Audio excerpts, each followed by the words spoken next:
Estás viendo CNN Chile, siempre.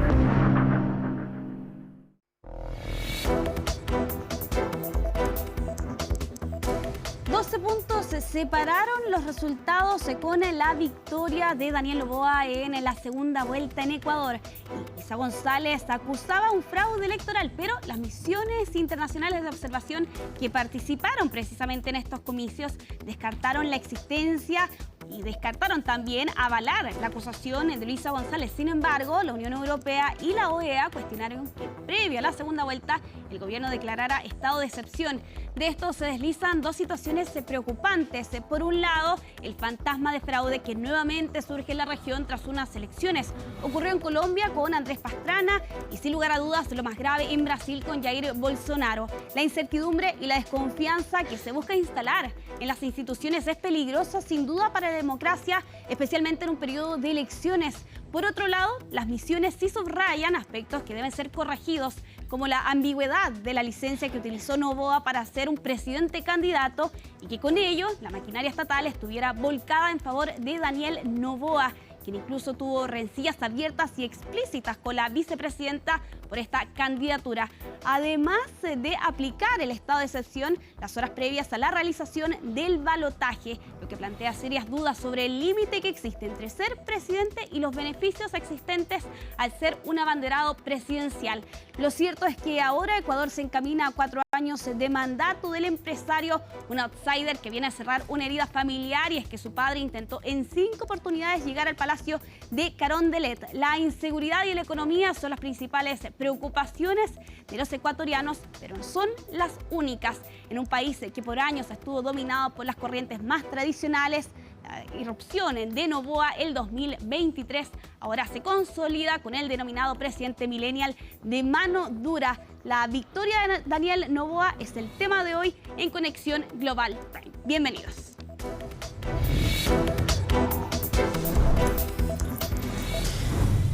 Bueno, vamos a comenzar este programa revisando también lo que fueron las horas posteriores a las elecciones en segunda vuelta del pasado día domingo con la acusación de Luisa González de un supuesto fraude electoral. Todos los detalles en el informe que preparó Antonia Galilea. Hoy no reconocemos los resultados. Con estas palabras y sin presentar pruebas, la candidata del correísmo, Luisa González, acusó fraude electoral ante el triunfo del mandatario Daniel Noboa, quien fue declarado ganador tras conseguir el 56% de los votos en la segunda vuelta presidencial. Que Ecuador está viviendo una dictadura y estamos enfrentando el peor y más grotesco fraude electoral de la historia de la República del Ecuador. Vamos a pedir el reconteo y que se abran las urnas. Antes de que terminara el día, el Consejo Nacional Electoral dio como ganador al candidato Daniel Noboa tras haber alcanzado una diferencia de 12 puntos con su rival. Los resultados contradijeron el pronóstico de las encuestas que anticipaban incluso un empate técnico. Una victoria de más de 10 puntos, una victoria de más de 1 millón de votos donde no queda ninguna duda de quién es el ganador. Y eso ha sido a base de perseverancia, de lucha, de trabajo, de cada uno de los miembros de este equipo. Noboa se repite, y es que ya había derrotado a González en las elecciones de 2023, las que se realizaron de forma excepcional para completar el mandato de Guillermo Lasso tras declarar la denominada muerte cruzada. El trabajo era gobernar por 18 meses. Ahora consiguió extender su mandato hasta el 2029, luego de que el máximo organismo electoral del país ratificara los resultados y rechazara las acusaciones de un supuesto fraude. Se marca una tendencia irreversible en los resultados de la segunda vuelta presidencial. Las misiones de observación electoral validaron los datos y cifras del Consejo Nacional Electoral.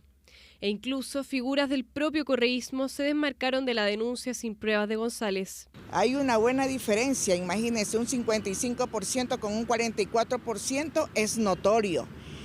Y el Ecuador necesitaba este cambio. Me parece justo y muy democrático el proceso de las elecciones. Creo que las votaciones se han hecho bastante claras, los resultados están allí. González argumenta el fraude señalando que todas las encuestas le daban la victoria, incluso las más próximas al gobierno. En términos políticos, a mí me parece que es un error porque eso le ubica a la Revolución Ciudadana y a ella en particular en una discusión sobre si fue o no legal el proceso electoral y le saca del debate central de su condición de opositor al gobierno del presidente Noboa. La figura del expresidente Rafael Correa, condenado por corrupción y autoexiliado en Bélgica, es uno de los factores que pesaron en los resultados. Su heredera se vio perjudicada por el apoyo público a Maduro y sus críticas a la dolarización. Así, Noboa se afianza en el poder por los próximos 4 años. Bueno, queremos seguir entendiendo el contexto que rodea la victoria de Noboa en esta segunda vuelta y para eso estamos con Laura Soto. Laura, cuéntanos, ¿cómo hemos llegado, cómo Ecuador ha llegado precisamente hasta esta victoria? ¿Cómo estás? Hola Isel, ¿qué tal? Muy bien, ¿y tú aquí? Todo muy bien. Vamos a comenzar hablando, por supuesto, de los presidentes que han estado al mando del país en el último tiempo en Ecuador y partiendo, por supuesto, por Rafael Correa, que dura 10 años en el poder y que también tuvo una política que fue bastante particular respecto a la lucha del crimen en Ecuador en un momento en que veíamos que la entrada de la década de los 2000 comienzan a aumentar los crímenes, los asesinatos y para resolver aquello es que Rafael Correa decide legalizar las pandillas. No hablamos de las bandas de narcotraficantes, sino de las pandillas criminales, legalizarlas en el sentido de poder entonces reingresarlas en la sociedad, finalmente hacerlas más bien dentro... Una reinserción.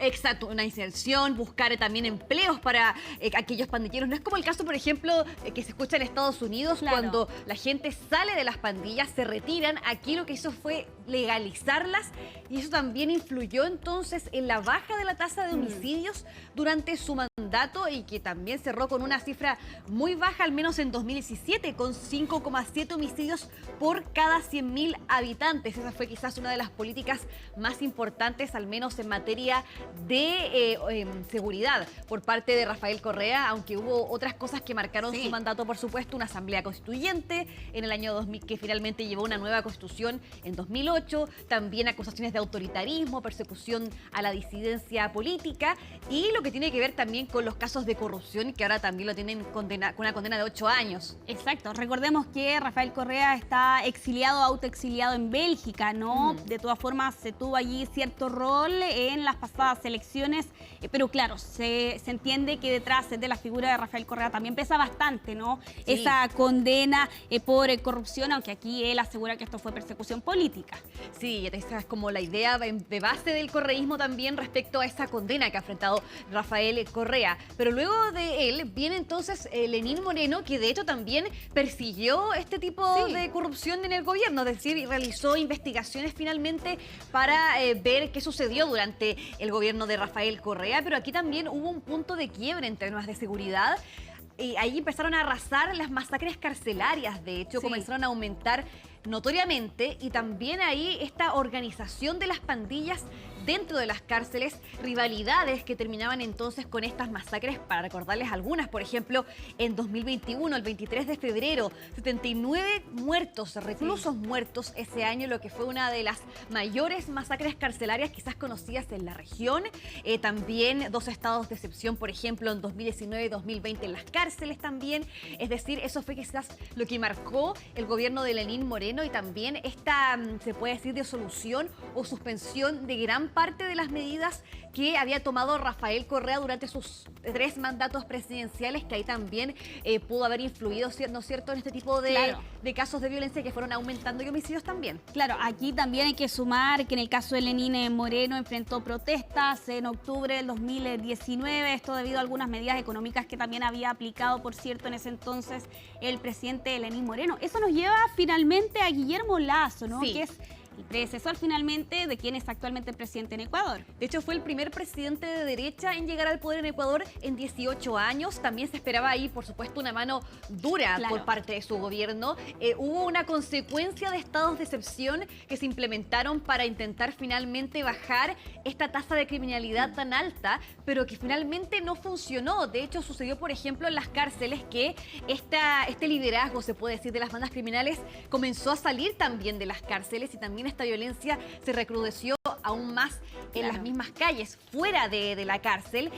También llegó, bueno, con una tasa de tasa de homicidios muy alta, 14 muertes por cada 100.000 habitantes, pero se recrudeció esta crisis. También la cifra de incautaciones de droga aumentó notoriamente, con 180 toneladas que finalmente superaron este promedio que registró, por ejemplo, Correa y Moreno.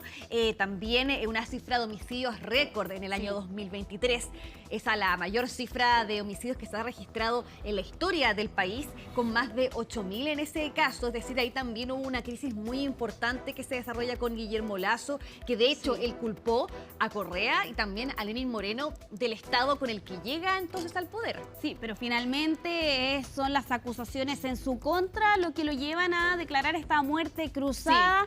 Y con ello la disolución, ¿no?, de la Asamblea Nacional, el adelanto de las elecciones y lo que nos lleva hasta este momento, ¿no?, que el 2023 Daniel Noboa se convirtió en el presidente de ese país. Claro, una figura que está entonces avalada en la Constitución y que le permite hacer esta disolución de la Asamblea Nacional de Ecuador, y finalmente llega, como tú bien decías, Noboa al poder, que tampoco se soluciona tanto la situación en términos de inseguridad. De hecho, pasemos a ver también una tabla de ver cómo se encuentra Ecuador en estos momentos, y así vamos analizando cómo va este mandato presidencial por parte de Daniel Noboa. Primero, revisar la población en Ecuador, casi 17 millones según el último censo de 2022, aunque esa cifra, por supuesto, ahora ha seguramente aumentado. Es el último censo que tenemos del país.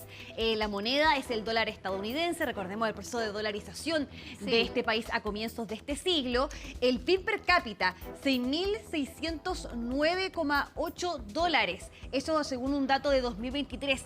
Sigue siendo bajo para el nivel regional y también más bajo que el promedio mundial. Si uno lo compara, por ejemplo, con Chile, en Chile el PIB per cápita está en 17.067,8 dólares. Claro, bastante más alto. Se nota la diferencia por ciento entre estos dos países y cómo eso también puede influir en las políticas gubernamentales que pueden adoptar los diferentes gobiernos en Ecuador. Así es también. Y el sueldo mínimo, 470 dólares, parecido un poco al de Chile, que está en 510.000 en este momento, un poco más de eso. Y exportaciones, por ejemplo, es decir, cómo se financia también Ecuador con el petróleo crudo, es la principal exportación que llega a Estados Unidos y China, crustáceos y también plátanos. Y uno de los puntos más importantes, la tasa de homicidios. ¿Cómo está en este momento? En 2024, 38,8 por cada 100.000 habitantes. Baja la tasa de homicidios respecto a 2023.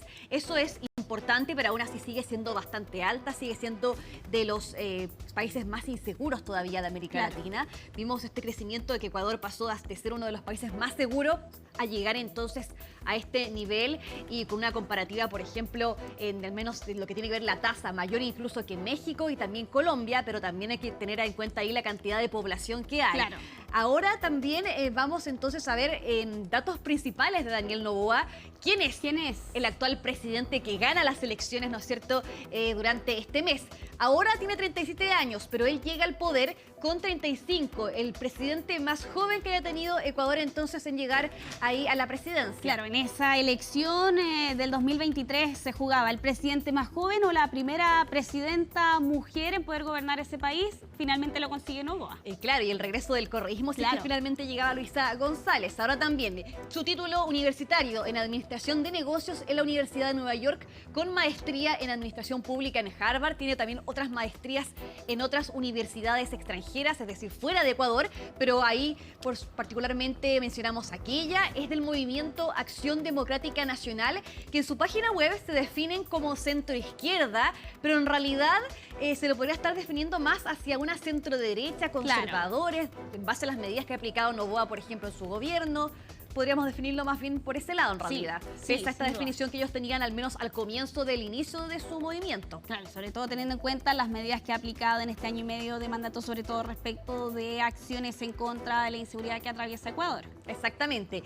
Llega al poder en octubre de 2023. No hablamos de reelección porque él vino a completar el mandato de Guillermo Lasso. Le quedaba 1 año y medio en el poder. Claro. Él lo completa, entonces ahora va a completar un mandato de 4 años, que es lo que corresponde a un presidente en dicho país. Pero antes de aquello fue parlamentario entre 2021 y 2023. Sigue siendo una experiencia bajita en temas de cargos públicos. Sí, de hecho ese sin duda era lo más llamativo detrás de esta figura, ¿no? Con poca experiencia en aspectos públicos respecto a la administración de un Estado, ¿no? Y en este caso siendo parlamentario. Sí, también conocido por su padre, Álvaro Noboa, quien es considerado el hombre más rico de Ecuador y también 5 veces candidato presidencial, aunque ninguna de ellas con éxito, también hay que decirlo. Sí, exactamente. Aquí pareciera que su hijo viene a sanar, ¿no?, esa herida finalmente después de tantos intentos. Exactamente. Bien, terminamos con su cónyuge, Lavinia Balbonesi, de 27 años, y tiene 3 hijos, pero el primero de ellos es de otro matrimonio, es decir, distinto con el que tiene con Lavinia Balbonesi. Pasemos a escuchar parte de las palabras que entregaba Daniel Noboa en una entrevista exclusiva con CNN, que hablaba precisamente sobre esta acusación de fraude electoral, y él decía justamente que Ulisa González se está quedando sola en medio de estas declaraciones de que en realidad el proceso electoral estuvo bien, no tuvo en realidad ningún tipo de irregularidad según lo que decían observadores internacionales. Pasemos a escuchar. O sea, es penoso que... Se quedó sola, primero hay que hacer la aclaración. Sí, se quedó sola. Han conocido ya figuras importantes del correísmo y lo han felicitado. Alcaldes, prefectos importantes. Prefectos, claro, por supuesto. Bueno, autoridades electas nos han concedido la victoria, asambleístas también de la Revolución Ciudadana. Claro. Los que siguen diciendo que hubo fraude es Luisa, pues Arauz y Maduro. Y hasta ahí nomás. Bueno, ahí hace alusión, por cierto, también a otras figuras latinoamericanas, que respaldan, por cierto, esta acusación sin pruebas que ha lanzado la candidata de la oposición. Sí, de todas maneras va a ser complicado quizás demostrar este fraude electoral porque es una diferencia muy alta, casi 12 puntos. Claro. De hecho, el propio órgano electoral ha avalado este resultado diciendo que no que es irreversible prácticamente. Entonces vamos a ver finalmente qué pasa con aquellas acusaciones. Muchas gracias, Laura Soto. Ahí estuvimos revisando entonces el contexto detrás de Ecuador tras la victoria de Noboa en la segunda vuelta. Que estén muy bien, nos vemos. Nos vemos.